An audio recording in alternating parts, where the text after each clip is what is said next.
अशा पद्धतीने या महाराष्ट्राला आणि या देश धर्माला हिणवण्याचा प्रयत्न करत असतील तर अध्यक्ष महोदय बिलकुल सहन केलं जाणार नाही. ठीक आहे, ठीक आहे, खाली बसून घ्या. ओ सगळे एकत्र बोलून कसं चालले? एक देतो, बसा बसा बसा बसा, थांबा जरा, बोला. अध्यक्ष महोदय. हॅलो अध्यक्ष महोदय. अध्यक्ष महोदय, या अशा औरंगजेबाची औलाद आली नाही वाटतं आज की इथं. अध्यक्ष महोदय, असल्या औलादी आहे ना, अध्यक्ष महोदय, असल्या औलादी आहे ना आपल्या सभागृहात आणून ठेचल्या पाहिजेत. अध्यक्ष महोदय, औरंगजेबाचं उदात्तीकरण करणाऱ्या या असल्या औलादी रस्त्यावर नेऊन ठेचल्या पाहिजेत. अध्यक्ष महोदय, छत्रपती शिवाजी महाराज आणि विशेषतः धर्मवीर छत्रपती संभाजी महाराज. अध्यक्ष महोदय, धर्मासाठी या औरंगजेबाने भीक मागितली होती आमच्या राजाकडं, आमच्या धर्मात म्हणून, पण माझा राजा धर्मासाठी मरण पत्करला पण धर्म बदलला नाही. असं या औरंगजेबाच्या औलादींना आपल्याला ठिचून काढलं पाहिजे. अध्यक्ष महोदय, याला सभागृहात घेतलं नाही पाहिजे. अध्यक्ष महोदय, हा अध्यक्ष महोदय फक्त आणि फक्त त्याच्या समाजाचं मतदान मिळावं. अध्यक्ष महोदय, अध्यक्ष महोदय, 2 मिनिटं. अध्यक्ष महोदय, अध्यक्ष महोदय, बॉम्ब ब्लास्ट मधल्या खटल्यामध्ये एक आरोपी होते. या इसमाने काल छत्रपती संभाजी महाराजांचे हाल हाल करून ज्यांची हत्या केली, ज्या औरंगजेबने तुळजापूरचं भवानी मंदिर उद्ध्वस्त करण्याचा प्रयत्न केला, हिंदूंवर झिजिया कर लावण्याचं काम केलं, काशी विश्वनाथचा मंदिर त्या ठिकाणी ध्वस्त करण्याचं काम केलं, त्या औरंगजेबाचं कौतुक हा अबू आझमी या ठिकाणी करतो. हे कृत्य देशद्रोही कृत्य आहे. ज्या वेळेला काशी विश्वनाथ कॉरिडॉरचं उद्घाटन देशाचे पंतप्रधान माननीय मोदीजींनी केलं होतं, त्यावेळेला माननीय मोदीजी असं बोलले होते, जेव्हा जेव्हा या देशामध्ये औरंगजेब जन्माला येईल त्यावेळेला औरंगजेबाला नष्ट करण्याकरता छत्रपती महाराज जन्माला येतील. हे या देशाच्या पंतप्रधानांचे उद्गार आहेत. आणि अबू आझमी त्या औरंगजेबाचं कौतुक, त्याच्याविषयी चांगले उद्गार. माझ्या 2 मागण्या आहेत. त्याच्यावर देशद्रोहाचा खटला दाखल केला पाहिजे आणि या देशाच्या अस्मितेच्या विरोधात बोलणाऱ्या या माणसाला विधिमंडळाचं अर्थसंकल्पीय अधिवेशन होईपर्यंत सस्पेंड करा. ही माझी मागणी.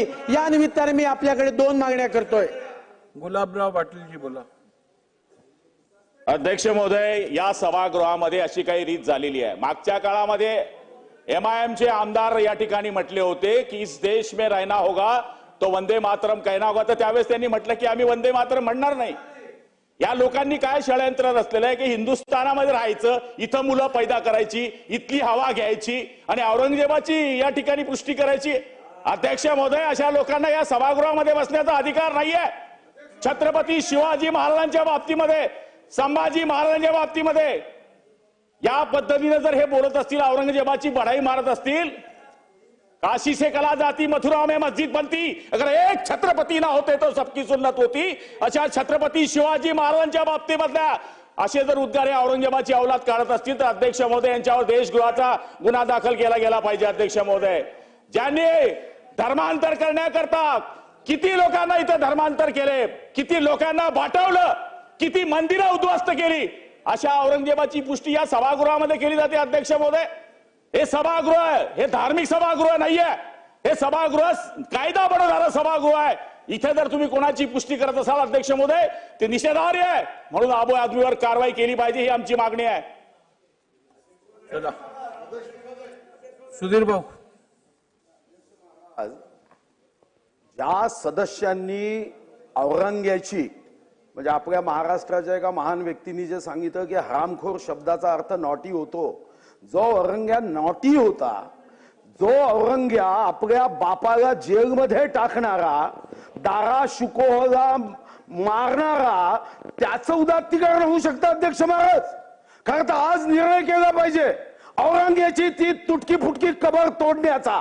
ज्या औरंग्यानी या राज्यामध्ये अध्यक्ष महाराज छावा चित्रपट ज्यांनी पाहिला, इतिहास ऐकला, आणि अध्यक्ष महाराज ज्यांनी जिजिया कर लावला, हिंदू महिलांवर अत्याचार केले, अध्यक्ष महाराज त्यांच्या संदर्भामध्ये या ठिकाणी एखादा सदस्य मताच्या राजकारणासाठी, तुष्टीकरणासाठी, खुर्चीसाठी मनात पापी विचार आणत असेल तर अध्यक्ष महाराज धर्मचक्र प्रवर्तनाय तुमच्या मस्तकावर लिहिलाय.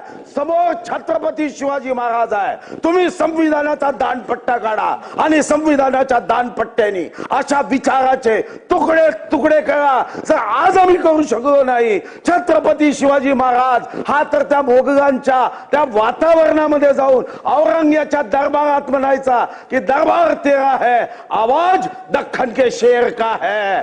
आज आम्ही तर लोकशाहीमध्ये आहोत. त्या सदस्यांना निलंबित केलं पाहिजे. पुन्हा या देशामध्ये कोणी हिम्मत करता कामा नये, कोणी हिम्मत करता कामा नये. जय भवानी, जय शिवाजीचा जय घोष होईल. अध्यक्ष महाराज आपल्याला विनंती आहे, त्याला निलंबित करा. ठीक आहे, चला पुढे जाऊया. नाही असं नाही चाललं.